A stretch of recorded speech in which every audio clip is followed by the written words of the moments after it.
right. This BMW hood got a lot of scratches.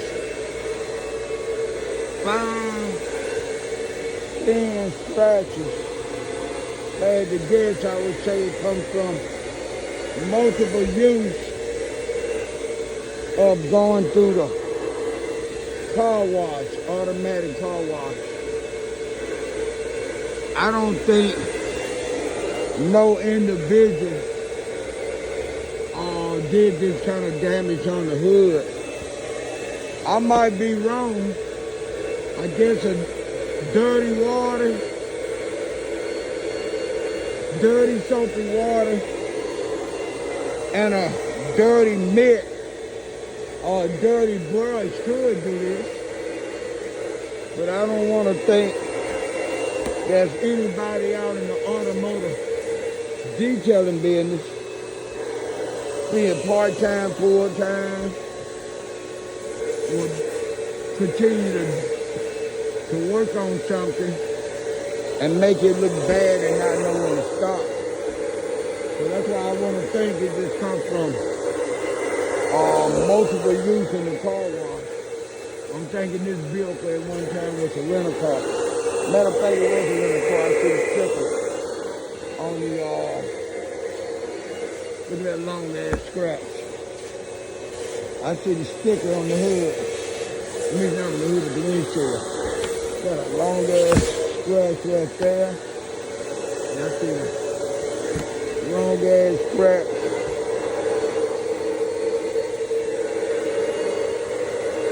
Right there.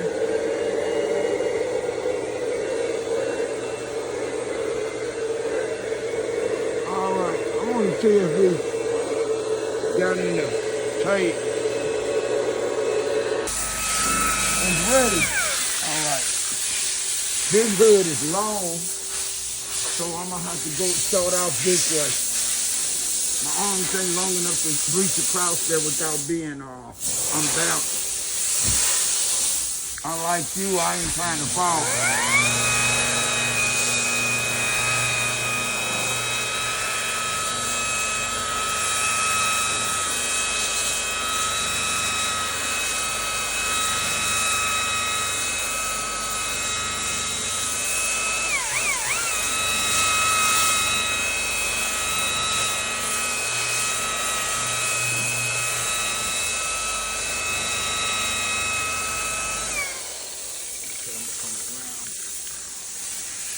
Now I can see better. They make these old long ass hoods, man. My arms are short, see here? I can't go no further than that.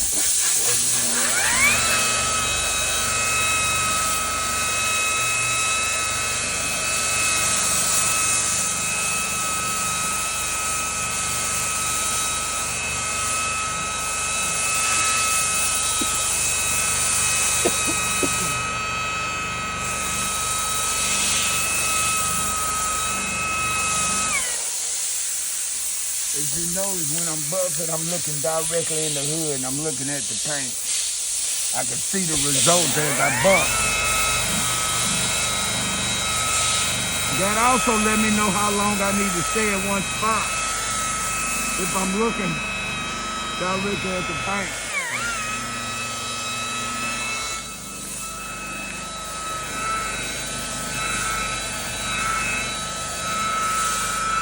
Now, you know, damn BMW got all these body lines. You have to be careful with these because that's how you burn paint.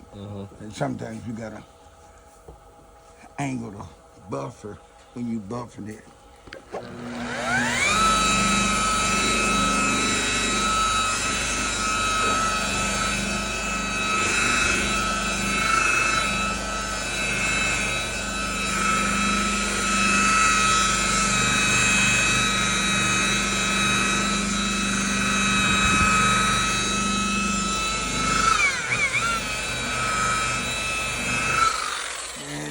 Murdering this hood. Running into the car wash so many times. Yeah, they murdering with no wax on it.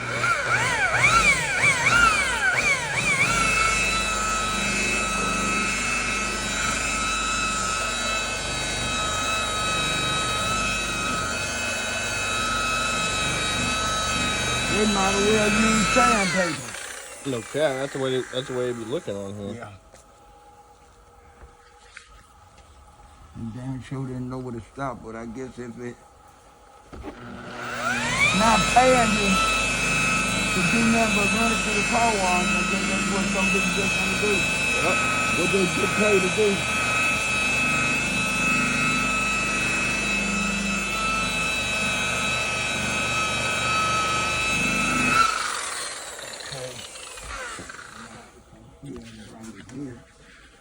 Then we gonna dust this off.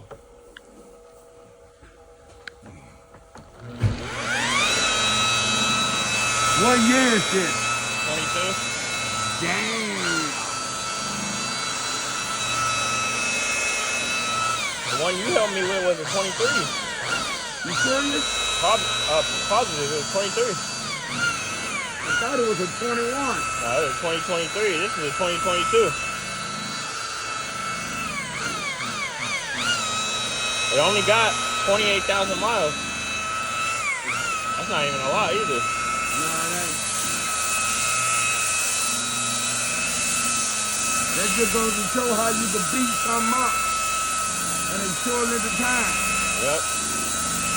If I got ran to the car wash a good 20, 30 times, I would at least. I can see some water spots in it. They ain't had no wax on this in a long time. I can look in the paint and tell. I also washed it. No, I'm talking about no wax. Yeah, I'm just saying. I was just letting you know I also washed it. Yeah. Because it got some water, it had some water spots in it. I'm quite sure it had more. It's just what they call neglect.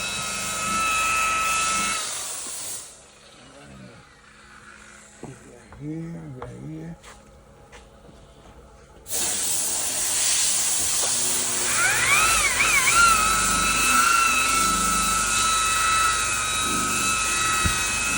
If you know you're gonna sell them after a couple years or after they get that a certain amount of miles, they don't care.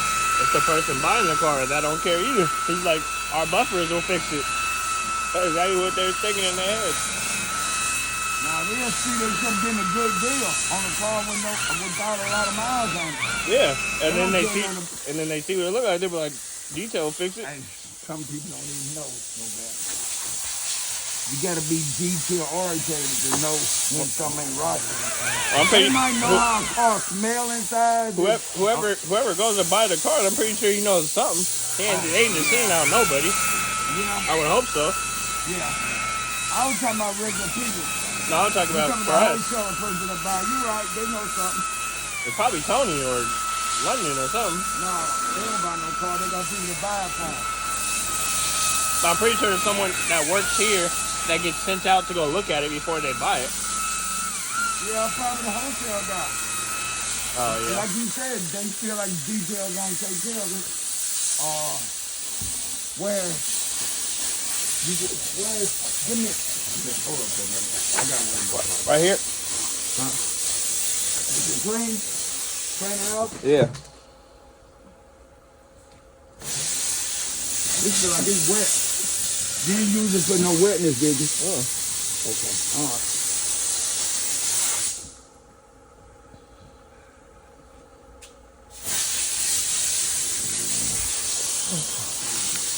I'm gonna go back over there a little bit.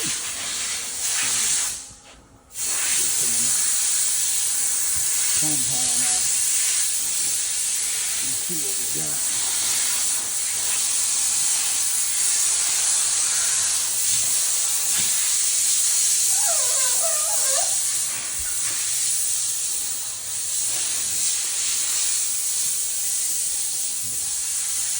I'm gonna hit it a little bit right here.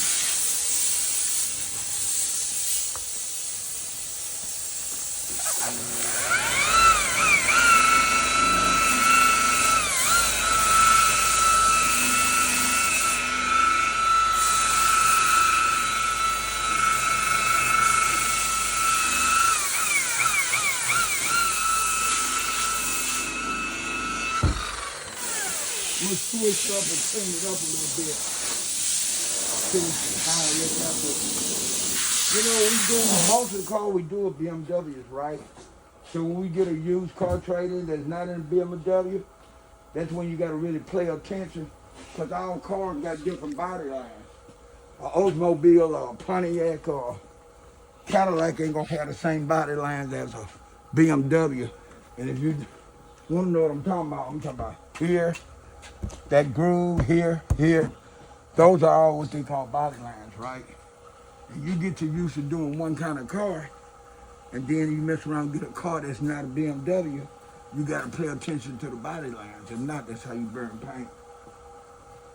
That one asshole was saying, oh, you didn't leave the buffer flat on the surface. Technique sucks. Yeah, look at all the body lines. You gotta adjust the buffer for the body line. You gotta adjust your movement in your hand with the buffer. That was an amateur statement.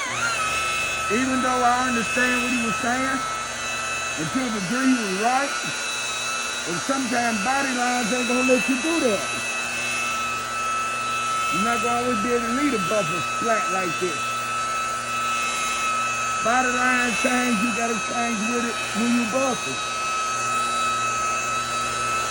So at that point he looked at ignorant. But I understood what he was saying, because I was told the same thing when I first started. And I learned that it wasn't that. Because right now I'm on a body line right now. This whole groove right here is a separate body line. Then you got one right here.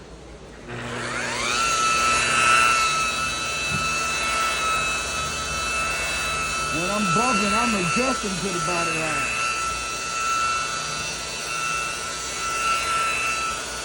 When I did that 2002 Acura, it had so many body lines that was different than BMW. I had to concentrate on the whole car when I was buffing. The body lines was in different places. And I didn't want to burn the paint.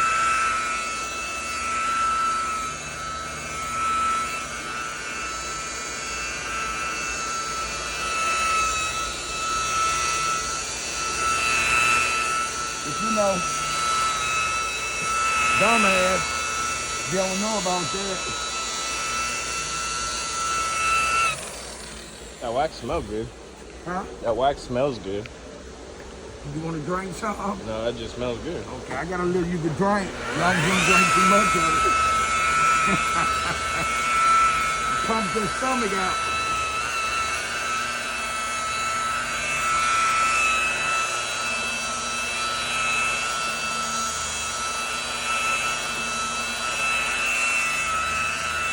Tell you a little secret about this shit. This shit is good. I don't know about taste, but I spend my own money on it. That's how good it is. The chemical lady don't cover it, carry it no more. All the straight from the manufacturer. And they ship it to me. I got enough to last me until I retire.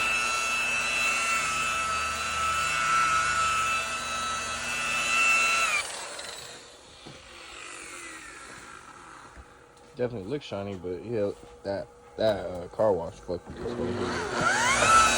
You put on it, make it do what it do, bro. Exactly. That's what I'm starting to realize. Like, you gotta know when to stop, so you can make shit worse. Thinking you can fix something you can't. Yeah. That was one of my worst things. I didn't know when to stop. It was time I was told to stop. I kept going, thinking I can get a little bit better. And mess it up? Tried to get painted. But I worked at places that had their own body shop. I made a lot of damn mistakes. I don't make that many now, but I made enough back then. And you know, paint was different in the 80s and 90s, man, than what it is now.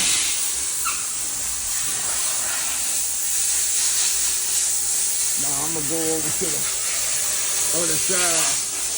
This is good right here. You don't even have to hold the camera because we already got one side. I'm going to do the same thing. So it's not necessary to do the same, record the same thing again.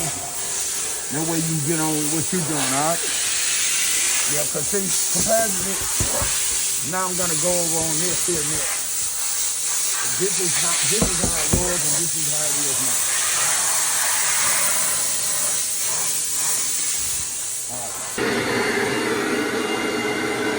All right. Now I definitely could have worked on this longer and harder and got it to look a little bit better than what it did. But it's gonna be more time consuming when you add the amount of money that I'm not gonna get for doing all that. When you add this car was a rental car and the place they bought it from ran it through the car wash, the whole history of the car. And if I'm not mistaken, my coworker told me this car was a 2022, maybe even 2023. It got low miles, but the body took a beating. I'm satisfied with the way this turned out. Now, this was a customer-paid car, and it was actually paying me some real money. The company decided to say, okay, EJ, pay you a little bit more once you do this car. I would have first started off after I prepped it and clayballed it. I would have went over it with the high-speed buffer, what they call rotary now, with the wood pad. I'd have did the first step. Then I would have went back with my dual action buffer and a dual action cutting pad. I'd have went back over it again with a different kind of cut, using a different buffer. Then I would have went over it with the third step would have been some glaze.